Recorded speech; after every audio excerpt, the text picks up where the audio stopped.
Okay, so today I'm sharing with you about this Deluxe Bird Feeding Station, which is made by a company called Best Choice Products.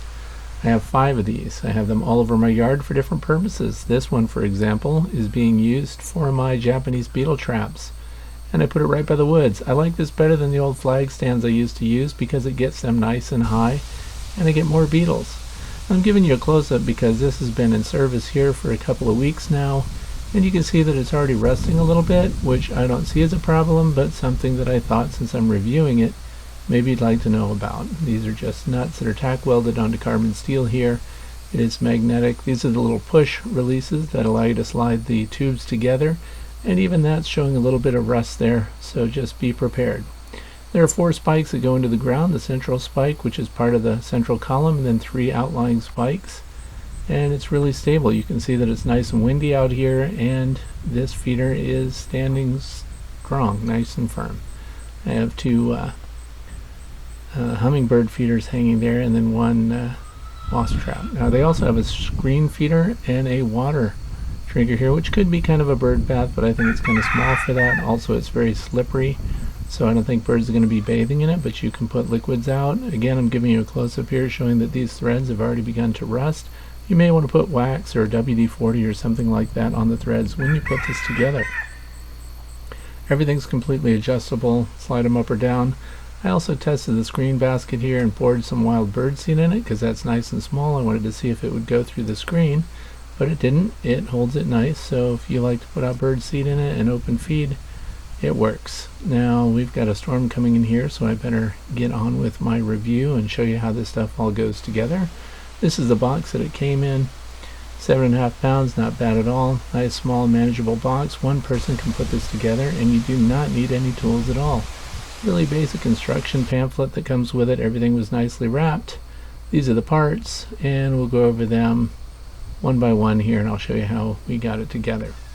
So we have 3 columns. You can use all 3 or just use 2 or just 1 if you want it to be nice and short to the ground, so you have that option. And here we slide these 2 pieces together, which gives you 4 prongs that go into the ground, so it holds really well. And you have these little push button spring releases that allow you to slide the tubes onto each other here. The only one that does not have this release button is, of course, the top piece, the 3rd tube. And that's because you have a topper that goes on that doesn't require it.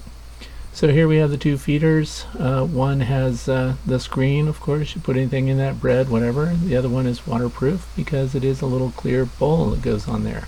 Completely adjustable, any place. And now what's the length of it? So from the very bottom of the spikes that go into the ground, which are about 8 inches long here, we'll go to the very top and see that it is 7 feet 6 inches roughly. So it's 90 inches tall. This thing is nice and tall, and I like it. This shows how the top goes on. Again, there are wing nut screws here that hold things on, so you need no tools. Now the clearance from the largest hanging pieces here are 8 inches, 9 inches to the center column, and the lower ones are 6 inches on center to where they would bump into things. So depending on what you're going to hang, there's lots of room. And 7-inch diameter screen, and also that water dish is 7 inches in diameter. So these are nice and big, and I got the biggest hummingbird feeders I can find. These are the 6 station feeders each, and they don't come anywhere near that centerpiece. You can also see that it's nice and windy outside right now, and this feeding stand is staying nice and stable. I also recommend that you might want to go ahead and dig a hole in the ground other than just pushing them into the ground.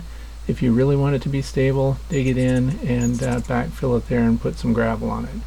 It holds up really nice. I'm very impressed with these. The hummingbirds, having more options to feed, have less fighting, and the hummingbird fights are the reason that I wanted to expand these. But then I discovered we can use them for wasp traps, we can use them for Japanese beetle traps, and anything else you need to just hang out by the woods.